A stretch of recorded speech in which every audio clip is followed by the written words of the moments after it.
and welcome to another episode of the BSN Network podcast. Today is Monday, September 26th. Hope everybody's having a good day so far and had a good rest of their day yesterday. It is, in fact, Monday, September 26th here today, coming off another big weekend in the world of sports. It was an exciting weekend. It was a jam-packed weekend, a frustrating weekend if you're a New York Jets fan like I am, as another just terrible loss to yesterday.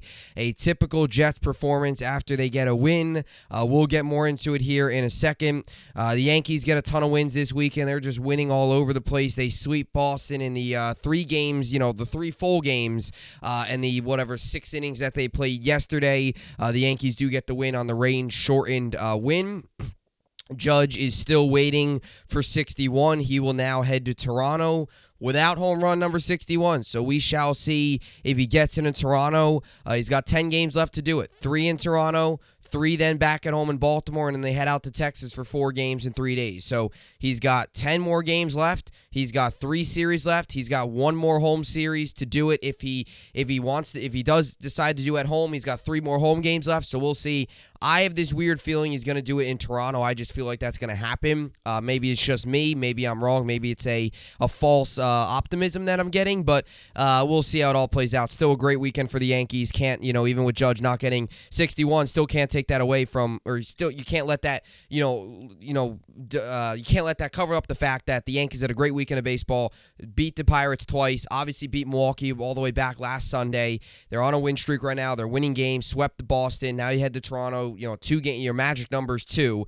You could easily win a division this series. If you take care of business in Toronto, you're going to win a division, and those 8-9 games left are just going to be games that don't really mean much because you already clinched the division, you already clinched the playoff spot, all that good stuff. So looking forward to that coming up. You know the drill, though. Today is Monday. It is the day after. Sadly, today is not a victory Monday for us Jet fans.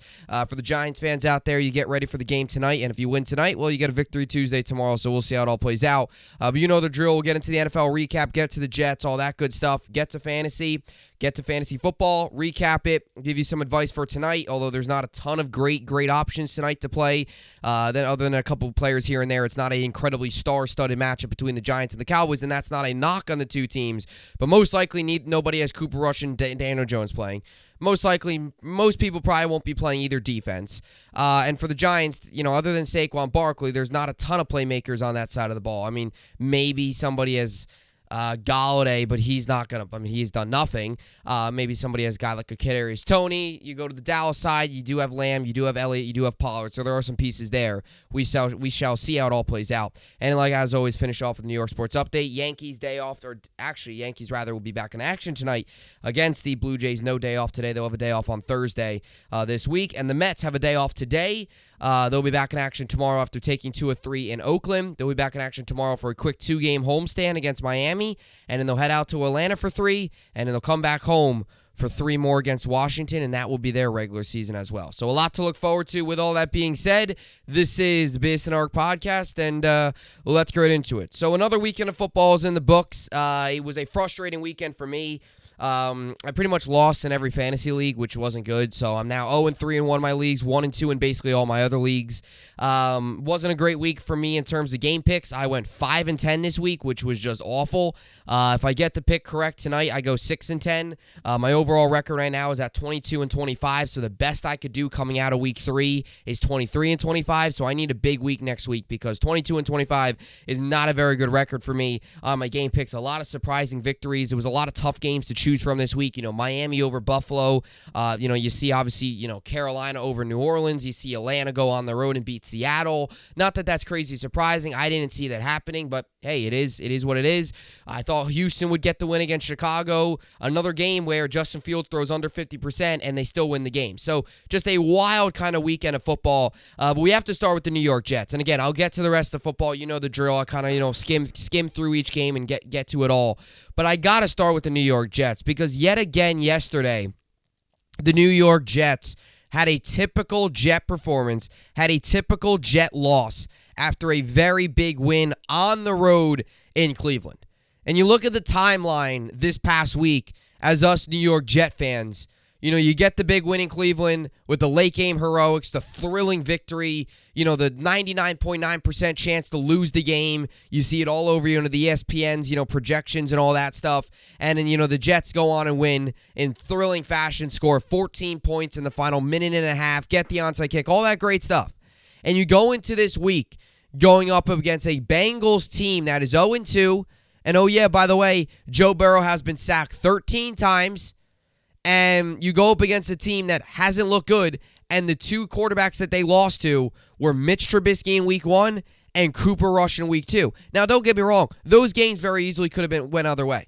I mean, if the Bengals had their regular snapper in game 1, they probably would have beat, Cincinnati. They probably would have beaten Pittsburgh. And in week 2, Cooper Rush, a little bit of, late game magic and all that stuff, Bengals lose. They could have very easily won that game too. If Burrow had a little bit more time in the pocket to deliver some more throws, they could have won. So both those games, they were very winnable. Don't get me wrong, but 0-2 is 0-2, right? No matter which way you look at it. I always say a win's a win, a loss is a loss. 0-2 is 0-2. The Jets are 1-1 in this game. The Jets were had a game at home. I know the atmosphere wasn't great. I understand all that. But they had a game at home. They had an opportunity to get above 500 for the first time since Sam Darnold's rookie year when he beat Detroit on opening night, Monday Night Football. What was 48-17. That was the last time the Jets were over 500. And that was 1-0. The rest of that year, they never were over 500. That was the last time the New York Jets were over 500. So that was terrible in itself. Awful. Excuse me. Awful. So that happens, and you go into yesterday's game with the opportunity to go 2-1 and get Pittsburgh next week with your starting quarterback back in Zach Wilson and an opportunity to go 3-1. And maybe that's looking too far ahead, but it wasn't crazy to say that was possible after what you saw last week in the late game heroics. And look, the Jets might have got lucky. And it's a good thing. And again, it's a win's a win, no matter what way you cut it, which way you put it. A win's a win. Don't get me wrong. Excuse me. A win's a win. Don't get me wrong. But if the Jets don't make that comeback, Saleh today is getting absolutely fried. Saleh today is very lucky that the New York Jets made that comeback. Because if they don't make that comeback against Cleveland, they're 0-3. The team probably starting to lose belief. Fan base is all the way in the dumps. You don't have another, another September goes by without a September win. They are lucky they won that Cleveland game. But yesterday, you went into the game with the possibility of, we talk about this year with the Jets, changing the narrative. Are we asking for them to go to the Super Bowl? No. Are we saying, beat the Bills, win a division, you go all the way? We're not saying that. The expectation's already low for this New York Jets team. A lot of us, including myself, said 7-8 wins is a realistic possibility. That is still below 500. And yet the New York Jets, again, are just not playing competitive football. Look at Jacksonville yesterday. On the road, beat the Chargers. I understand it was a banged-up Justin Herbert, but still, give credit where credit's due. On the road, they beat the Chargers. And oh yeah, they beat the Colts last week, and the Colts just beat Kansas City yesterday. So, look at these other teams across football. They're competing. And the Jets, we find them like they're light years behind everybody, where they're not competing. And I don't want to hear, the Bengals are a good team. So what? It's the NFL. You got to win some games. Yesterday was a golden opportunity for the New York Jets to kind of change the narrative, change the view around the league. Saleh talks about changing the culture. Yesterday was a culture-changing win, if they would have got it. Because you get to 2-1, you win a game after you get a big win, which is something the Jets don't do. Every time the Jets win, they always come out the next week and flat out are awful. It happens all the time. Why? I don't know. The team just can't seem to focus up and get ready for the next week. We saw it last year. He had the big win against the win against Tennessee. I believe the next week was the London game. They fell flat against the Falcons. You even go back, you had the game against Jacksonville last year where they beat Jacksonville. That was all great. Next week, they blow the game against Tampa. Right? You go, even just in the current regime of the Jets, you even go back to the first year with Darnold. They won that game on opening night. They fell flat the next week at home. That was just a typical, time and time again, we see this out of this Jet team, out of this Jet franchise. Time and time again, they win, get a big win, they get a home game the next week, and they blow it, and they lose, and they just fall out flat. I mean, this wasn't not a competitive football game. It wasn't. I mean, it was a 2-score game with like 10 minutes left. They weren't completely out of it, but it's just terrible. And Flacco wasn't good. Offensive line was atrocious yesterday. This looked very eerily similar to week 1, and that's not what you want. Again, we talk about improvement with this team. What we've seen so far is this. This is what we've seen from this Jet team through 3 weeks, right? That's what we've seen. I'll break it down for you. Week 1, offense was bad, defense was really good. So offense is like this, defense is like this. Week 2, offense is really good, defense is really bad. You see the trend I'm going on? Week 3, everything was bad, going downhill. That's 3 weeks. You had 1 game where the defense was really good, 2 bad games by the defense. You had 1 really good game by the offense, 2 bad games by the offense. That's what it is. That's the inconsistency we've seen so far. And the penalties yesterday, the undisciplined football to really get into the X's and O's of the game. You get the JFM penalty, which completely killed the defense. He would have gone off the field on a 3rd down. But look, here's how I view it. It's a bad penalty. Though the 2 plays that decided this football game, I knew the game was over after the JFM penalty, and especially I knew it was over when Whitehead decided to come in, lower his shoulder, didn't wrap. Tyler Boyd bounces off him 55 yards to the house on a 3rd down. That's when you knew the game was over. Right then and there, like that was just a typical Jet play. Those are just 2 typical Jets. Those are typical Jets plays right there. You got a penalty, a dumb penalty, an undisciplined penalty on 3rd down when you would have got off the field. And then on a 3rd down where you need a big stop, where you still could have got off the field on 3rd down, the next clean set of downs that the Bengals got, it was 3rd down and long. You get Whitehead that comes in and lowers his shoulder. Instead of trying, wrap up. Just wrap him up. I mean, I don't want to, maybe you, if you're believing in predetermined outcomes, they would have just they would have scored anyway. But wrap up. You never know what happens the rest of that drive. Those are 7 points that should not have happened. And I understand people say, oh, well, here's what you hear a lot of people today say. Oh, the penalties. We're playing with a lot of young guys. The offensive line's backup. Excuses. Again, a lot of Jet fans out there, I agree with. I'm tired of the excuses. There's so much. Like the JFM penalty, some people are using as an excuse as to why they lost. Saying, a penalty that, if that doesn't happen, we get off the field there. I understand that, but it's that football. You got to overcome adversity. It's the NFL. Come on now. It's the NFL. Overcome adversity. I mean, geez, the Bills lost yesterday, but they were playing with all backups in their secondary against an offense that just put up, against a quarterback that just threw 6 touchdowns last week in Tua. They were in that game. Sure, they lost, but they were in it. Tua didn't light them up. They found a way to stay in it. Their defense found a way. So again, it's football. It's adversity. You got to overcome it. I don't want to hear, backup quarterback. Because those same people that are saying, we got a backup quarterback in, were the same people going into week 1 saying Flacco gives us a better chance to win right now because he's the veteran quarterback and he's the guy that can read the defenses better because they're going up against 4 AFC North teams to start. Those are the same people that are now saying, Flacco, not any good. But, now you put offense was terrible yesterday. Elijah Moore, I mean, I like him a lot, but he's done nothing this year yet. I mean, I know it's only 3 weeks, and again, I don't want to sound like this negative guy and act like the season's over because, look, if the Jets go on the road next week and win, all hope's restored. Again, it's a week-by-week league. That's how I view it. It's a week-by-week league. This week will be easily forgotten if the Jets go into next week. The Jets and Zach Wilson go into next week. And number 1, if Zach Wilson plays well and the Jets get the win on the road, this hope will be restored. That's how the NFL is. But you got to react on a week-by-week basis. You got to act like every week's a championship. The Jets this week, they lost the championship. Now it's on to next week. You got to look at it a bunch of mini 17-game seasons. That's what you got to view it, with one off season as your bye week. That's how I view it. You got to look at it at mini seasons. Each week is a new season. So the Jets lost that season. They lost this week. Now it's on to a new season, and it's on to Pittsburgh. You got to turn the page. And, you got to hope that Wilson plays well. Here's my thing. Like, again, I'm starting Wilson no matter what. I know some people say with the offensive line, do you start him? You're putting Wilson out there. You have to. You have to put Wilson out there.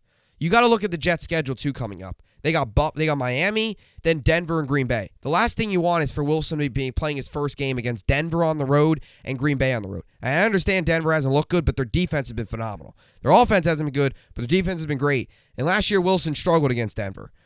And you don't want to put him against Green Bay either. Green Bay beating Tampa, let's say, defense has been solid, offense not great. But again, on the road, too, at Lambeau. Don't want to put him in those games. Put him into games.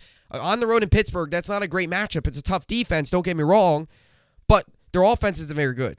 Defense forced some turnovers. Now, and this is what I hope. Because you just got to hope now that Wilson comes out and plays well. You have to. Because if Wilson doesn't come out and play well, I guess your only answer then is Mike White. Because Flacco has been, Flacco had one good game and two bad ones. Right? So, I don't know. It's just frustrating. Not using your playmakers. They threw the ball again yesterday 52 times. Which you'll hear Mike LaFleur in his press conference, I'm sure, on Thursday say it's too much, but yet he said that 3 weeks in a row, and they still continue to throw the ball too much. I don't like when they run it either. I didn't like anything I saw yesterday. I don't want to sound negative, but I don't. They threw the ball a lot yesterday. I think a lot of it was also garbage time throwing, but I do want to see, I don't want to, they're running the ball on first down is, I can't take it. I can't take it. Running the ball on first down sometimes is so frustrating to me. Especially yesterday. They couldn't really establish the run much. Running the ball on first down is just not good. Not good. It just can't happen. Just can't happen. And what I hate is, like this is something the Jets did. Yes, there was a couple times where, and this is I'm not comparing them to Gaze, but this is what Gaze did, where he'll run it on first down. It's like first down and 8 or second down and 8, and then he'll run it again. It'll be like third down and 6. Or he'll run it, get nothing, throw a screen for 3 yards, boom, third down and 7, third down and 8. Now you got to convert a third down long. That's just not how you run an offense. There's no rhythm there. There's no rhythm. There's no there's no flow. There's not, getting up to line of scrimmage, boom, make a play, 5-6 yards here and there, let's go. Right? There's no rhythm. I don't know. Frustrating. But, again, this is Wilson's team now. He's the starter. He's got to be the guy. He's got weapons around him. You really just have to hope now and that, the offensive playbook kind of opens up now that Wilson's here. They can use his mobility. Hopefully he kind of spreads the ball out more. Flacco. I don't know how to gauge. Flacco, these 4 games for Flacco were just weird. Or 3 games, rather. They were just weird. Because he plays great last week where he spread the ball around.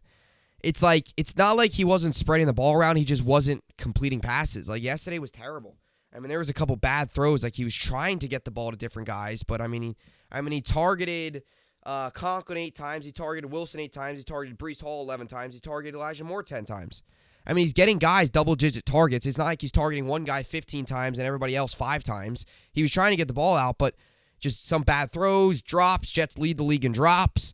A lot of self-inflicted errors. You have some of the miscommunication stuff in the secondary with the one play where Chase was the open. Joyner's been terrible this year. That stuff just can't happen. And that's the concerning part is that stuff, if that stuff happens week 1, okay.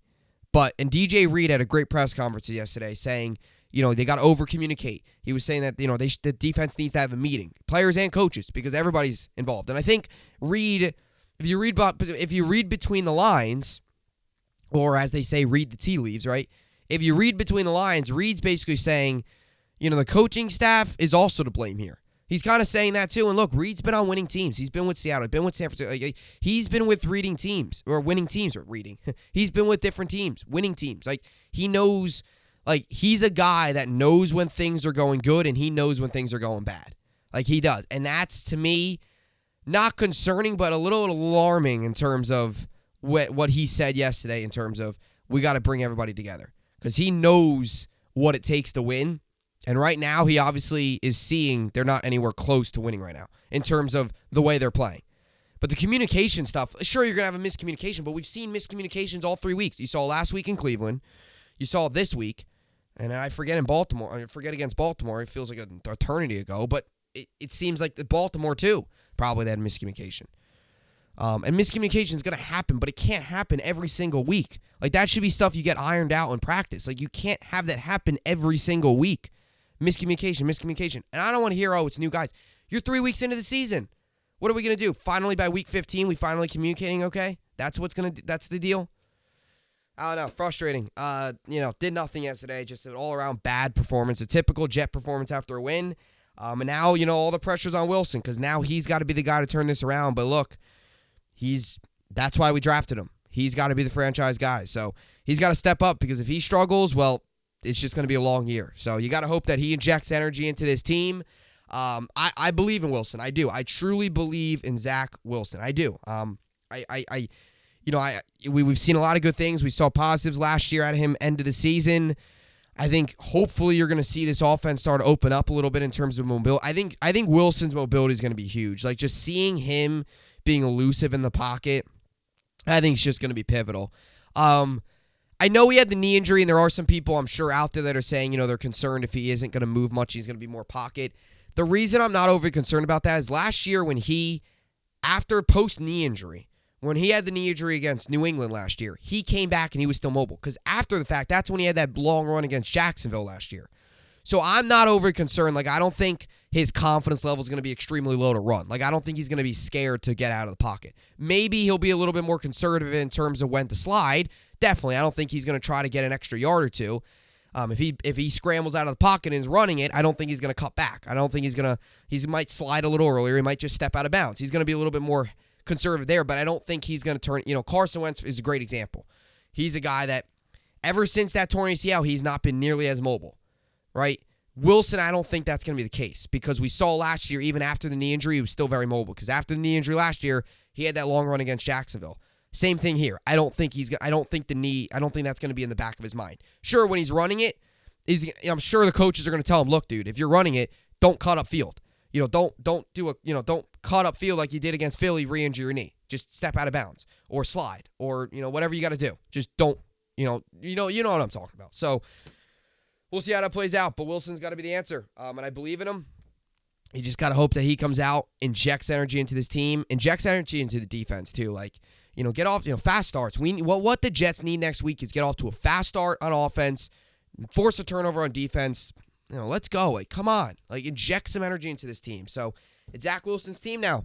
I know Saleh said doctors got to clear, but all signs are pointing towards Pittsburgh. Saleh said this at the beginning of the season. Before week one, he said it on the Wednesday prior to the week one matchup. He said he'll be ready for Pittsburgh. If he's not ready for Pittsburgh, I don't know then what. I mean, he's got to be ready for this week. Ian Rappaport reporting it that he should be good to go. Again, doctor's got to put the final stamp of approval, but Saleh's not going to reveal anything just yet. He'll probably reveal more either today in his interview or probably Wednesday is usually when he'll reveal it. So, we'll see how it plays out. Looking forward to it. Looking forward to seeing what Zach can do. Just hoping he can turn this thing around because, again, it's a week-by-week league. You win this week, you're 2-2.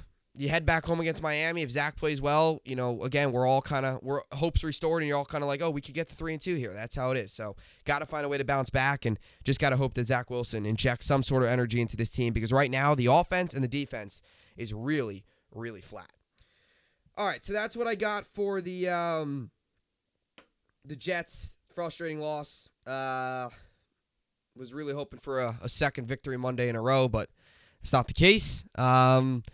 And we'll see how it goes. Just super frustrating. It just is. I mean, I'm just, you just get tired of losing. I mean, I'm a younger generation fan, but I mean, it's just I'm just so tired of losing. I mean, all this team does is lose sometimes. It's just like, and the excuses too. Like they got to compete. They have to compete. Like these are games I don't want to hear. Oh, they're a really good team. Compete. Like what? I don't know. Anyway, we got to move on because I could go on for this for days and days and days and days. Anyway, we're going to get into the rest of the NFL games yesterday. I'll tell you who's struggling on offense. That's the Broncos. I mean, they got the win yesterday, but their offense is terrible. I mean, Russell Wilson, I said this at the beginning of the year. I didn't think the Broncos were going to be – I didn't think they were going to make the playoffs. I thought they were going to finish last in the AFC West. Well, I'm wrong right now. Oakland, or Vegas, rather, is in second or third or last, rather. I said – hold on. Let me read what I said. Chargers I had finishing in first. Chiefs I had finishing in second. Raiders I had finishing in third. And I had the Broncos finishing last. And the Broncos offense hasn't been good, but thankfully their defense and a little help from Jimmy G yesterday pulling a Dan Orlovsky, stepping out of the back of the end zone. to get the safety, to get the win. Offense hasn't been good, but look, they're finding ways to win.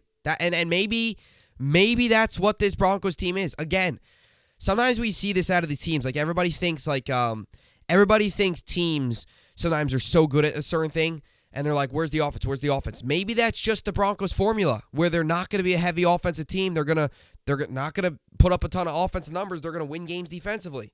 I mean, right now, you could crush Nathaniel Hackett in the offense all you want. Broncos right now are 2-1.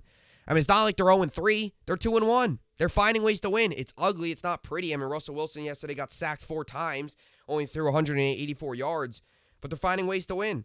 They're doing a little bit on the ground. They had 23 runs yesterday they had 33-17.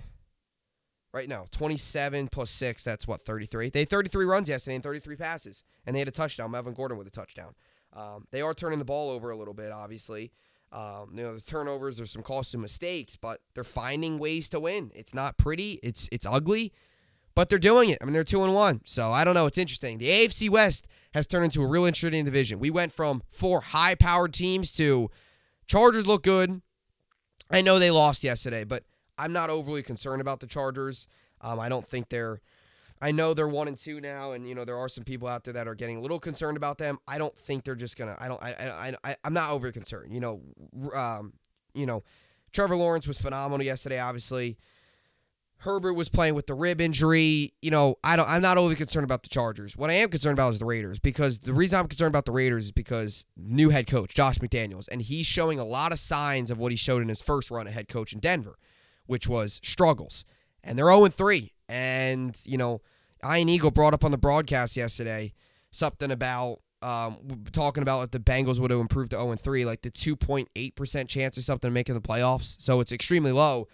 The Raiders are really interesting. The AFC's gone interesting because you go from 4 teams having a legit chance in the AFC West to now looking at it and saying 2 realistically. I mean, the Broncos might have, but if the Broncos defense starts to struggle and their offense can't get going, they're going to really, it'll be interesting. I don't know if they'll have enough to make it.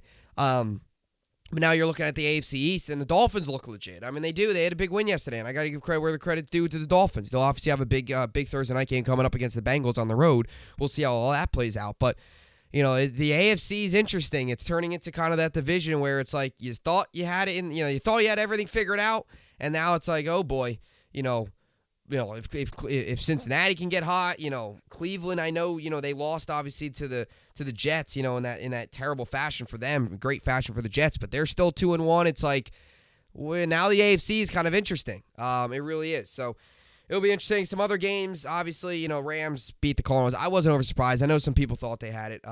Rams offense hasn't been phenomenal. They've been definitely, Stafford has been off, a little bit struggling. Cardinals, I'll tell you what, they've been an interesting team. They've kind of been like a gnat. They haven't really, they obviously lost week 1. Got a big win week 2. It was close yesterday, not much offense, but, Cardinals are just a team that they're just trying to keep their head. They're just trying to stay above water, get to about 500. So then when Hopkins comes back, you expect, and Cardinals fans hope the offense really unlocks after that. That's what I think. That's what I'm seeing there. Falcons get the big win on the road. Falcons could have very easily been 3-0. It's the Falcons football. They obviously blow the game against New Orleans, and they throw the Mariota with the late game pick thrown to Jalen Ramsey against the Rams. If that's a touchdown, they win that game. So they could have very easily been 3-0. That's Falcons football, though. They always find a way to lose games, but they're 1-2. Falcons have been competitive. And again, another example of a team that isn't supposed to do much.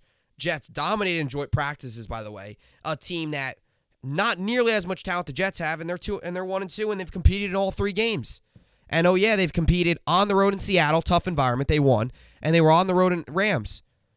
They were obviously at home against New Orleans, but they blew the game. I mean, they blew the game. I mean, it's Atlanta. They always blow games. But a good win for Atlanta. Obviously, Jacksonville dominated Chargers, and Doug Peterson, his winning's kind of rubbing off on that Jaguars team. And I got to apologize to the Jaguars because their receivers have been phenomenal. I mean, Christian Kirk's been great first couple games here. Zay Jones has been good. Marvin Jones Jr., all 3 of those guys had touchdowns. Zay Jones also had 85 yards, led the team in yards. Spreading the ball out.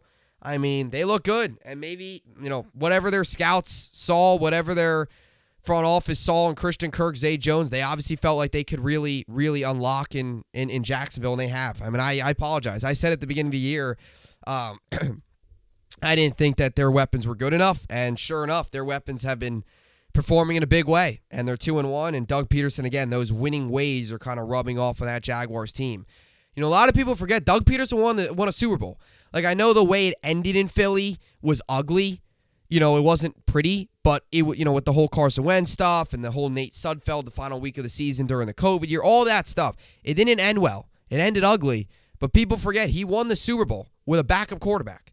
You know, sure, a lot of it was just Foles just outplaying his back of his playing card, but it was also Doug Peterson, you know, having the guts to run the Philly special, you know, at the red zone there. You know, we all know that famous play against the Patriots. So all those things. You know, he's a good coach. He is. I mean, he's won a Super Bowl. He sometimes gets lost in the mix, but he's done a good job so far. And Jacksonville's 2-1. And you know, you look at that you look at the AFC Central, and they're on top of it. AFC Central, so weird, so weird. Because like the Colts, they don't show up first 2 weeks. They beat the Chiefs last week. Titans, you know, get a win against the Raiders this week. Nobody saw that coming after losing to the Giants and getting killed by the Bills. And then the Texans compete week 1, you know, lose week 2, and then they had an opportunity yesterday to win, and they just don't. Weird division. If you look at the Jaguar schedule, I mean, they got the Eagles coming up, then the Texans and the Colts, then Giants. Those are, you know, Texans, Colts, Giants. You know, again, Jaguars are playing good football. Maybe you look at the Jaguars now on your schedule and you say, all right, not just the same old Jaguars. That Eagles game is going to be interesting. I don't think they'll win it, but that will definitely be an interesting game. Doug Peterson's return to Philly. Obviously, Packers over Bucks. Just one of these games. Probably the worst Rodgers-Brady game ever in terms of offense. You know, Rodgers didn't play bad. I mean, he threw 2 touchdowns. Dobbs actually had a pretty good game, 73 yards. Touchdown. Lazard also had a touchdown. Cobb had 2 catches for 57 yards. High defense and a lot of defense. Bucks have a lot of defense, and Packers have a lot of defense. That's the way those two teams, that's the formula they're going to run with this year, with both their quarterbacks not playing at the same level they're used to playing. Vikings get the big comeback win against Detroit. I mean, Detroit, started off the game strong. You know, it was 14-14 going to halftime. Detroit puts up 10 in the third, takes the lead 24-14 into the fourth, and Vikings come all the way back, score 14 unanswered, win the game 28-24. Again, Detroit's another team. They're competing on the road. I thought that was going to be a close game. I like Detroit a lot. I really do. They're so close. Their defense needs to be better. They're very close to, I know, golf and all that, with some of the picks and turnovers, but their defense is so close. It really is. Or their defense, rather, not so close. Their defense has to be better, I should say. Because you look, 28-yard touchdown, Madison getting a touchdown, all those things. So their defense is close. It really is. Or their defense, not close. I apologize. They're close. Their defense is the final answer. Their offense has played well. They put up 24 points. They put up 35 week 1, and then they won last week. I forget exactly how much they put up. I mean, Dan Campbell, he's got those guys playing. He's got those guys playing hard and competing and fighting. He does. Culture is changing in Detroit, and not always resulting in the wins right now, but they just need a little bit more talent on the defensive side of the ball, and they can start making some noise. I will definitely tell you that. Eagles with a big win over Commanders. Weird game, 24-2 for a while there. Commanders get the win. Eagles are a good team. The Commanders score late. Eagles are a very good team. Again, legit. Titans obviously over the Raiders. Raiders, man, 0-3. Josh McDaniels. You hear yesterday Twitter, he was trending. Fire McDaniels was trending. And I don't blame people. I mean, there's obviously frustration in Vegas when you have all that talent. It's on coaching at that point. It really is. It's not like the talent's underachieved. I mean, I know Devontae Adams didn't play well last week, but he had a good game yesterday. He caught a touchdown. And the week 1, he had a very good game as well. So it's not like it's Devontae Adams' fault. It's not like Derek Carr is playing bad. It's a lot of the coaching. I mean, Derek Carr yesterday threw 2 touchdowns, 303 yards.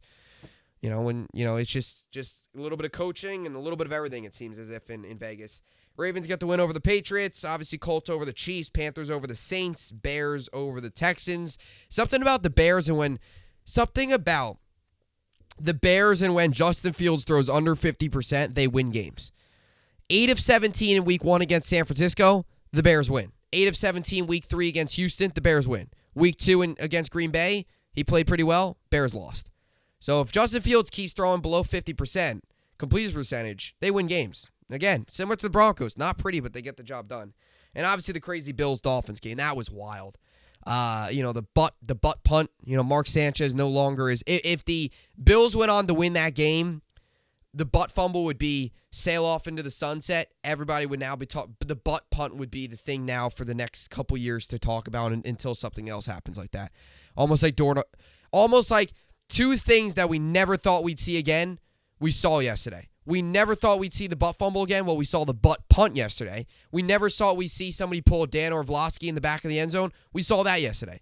So you got a little bit of you got a lot yesterday. You got a lot yesterday in the NFL. And it's just a typical week in the NFL, am I right? A lot of exciting things, a lot of crazy things happening. So yeah, Dolphins get the win. Bills obviously no timeouts. You wonder, if they score previously with the Allen who when he made a bad throw didn't set his feet.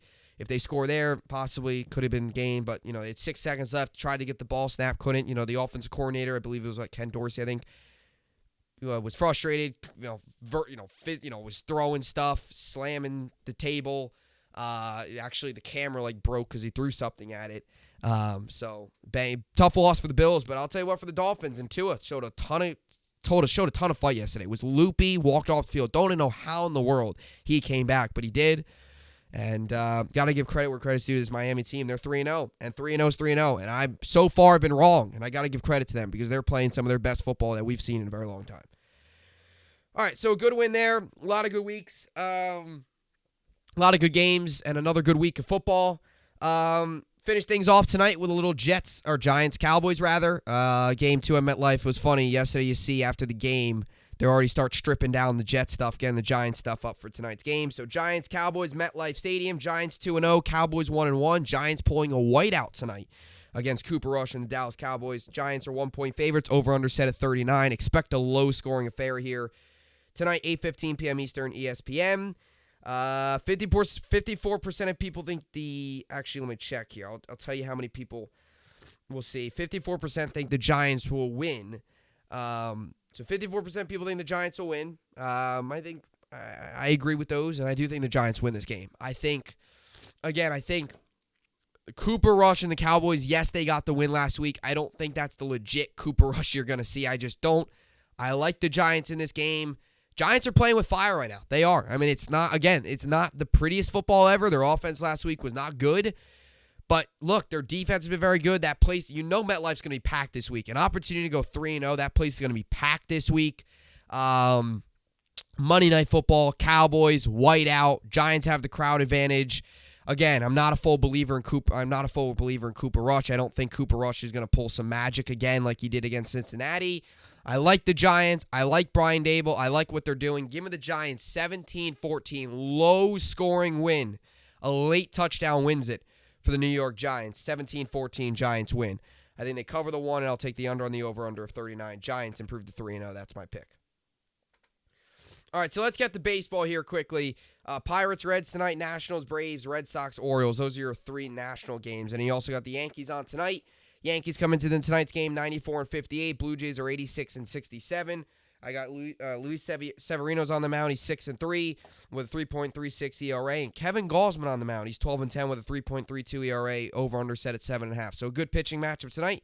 7:07 Eastern, MLB Network. I believe you could also find it on Yes. Also some preseason hockey tonight. Yeah, preseason hockey, media day for the Nets. So a lot to look forward to here on this Monday.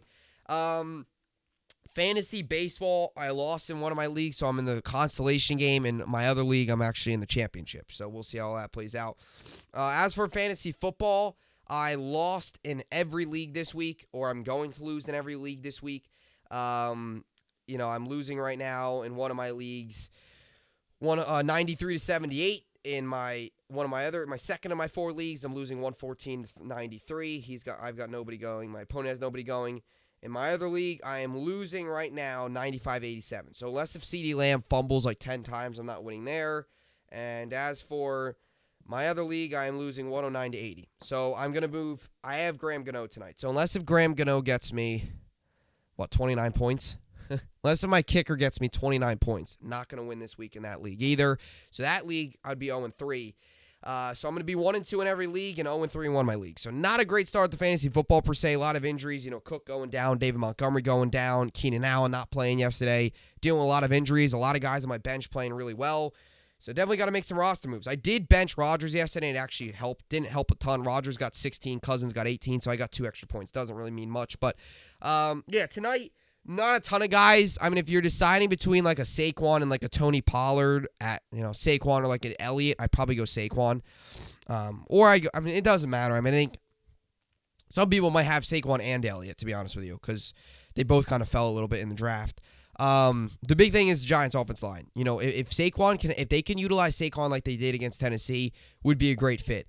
Again, I like Tony Pollard a lot. I think the Cowboys are going to rely on a lot of short throws, get it out to the running backs. Tony Pollard's phenomenal in the passing game as a running back. They're going to rely on a lot of short passes to kind of get the offense going. PPR leagues, you like what you see out of Tony Pollard so far. I definitely slot Tony Pollard there in that flex. I'd take Tony Pollard over like a Kadarius Toney. I would. If you're debating on starting like a Tony Pollard or Kadarius Toney, I'd put Tony Pollard in. I don't even know if Tony's playing. I don't even know. You never even know with that guy. With all the injuries and stuff. But I think, Tony's doubtful. Listed as doubtful. So he's doubtful for tonight. So Tony probably won't even play. But Pollard I'd put in over a guy like him. Again, if you're either defense, if anything, I put in the Giants defense. They're at home. Cooper Rush, Cowboys offense, that it just isn't the same without Dak. I like that. Again, not a huge fantasy night in terms of, players. Obviously, kickers, I think tonight's going to be big because I think there's going to be a lot of field goals. I don't mean that on a knock of either team. I just think that's kind of how it's going to be. Barkley, Elliott, Pollard are your main ones there. CeeDee Lamb, obviously, is your main one as well. I really like Pollard tonight. I really do. I don't think the Cowboys are going to win, but he's going to be a guy that I think Cooper Rush, they're going to try on the road. They're going to try to get some short passes, get Cooper Rush involved a little bit, get him going early. I think that's what you're going to see out of this Cowboys team. And for the Giants, Barkley's the main one, especially with Tony being doubtful. He's the main one. So we'll see how it all plays out. Should be a good game. So that will do it for the podcast here today. You got Giants, Cowboys tonight, Yankees, Blue Jays tonight as well. Sevy versus Gaussman. Judge chases 61. Does he hit it in Toronto? We shall see. Stan hit his first home run with the Yankees in Toronto. His first 2 in Toronto. Will Judge hit his 61st in Toronto? We'll see.